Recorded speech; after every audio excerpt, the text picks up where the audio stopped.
Už prvý ročník bol niečím výnimočným.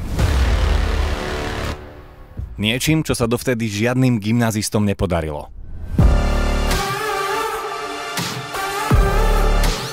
Druhý ročník bol veľkolepý, s účasťou hviezdneho Mareka Hamšíka.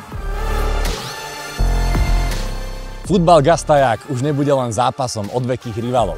Bude to deň, kedy sa na tomto trávniku stretnú dve legendy našej reprezentácie. A to Marek Hamšík a Martin Škrtel.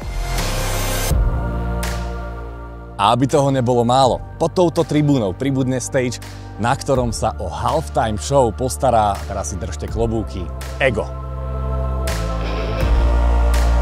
A čo je na tom celom najvzácnejšie?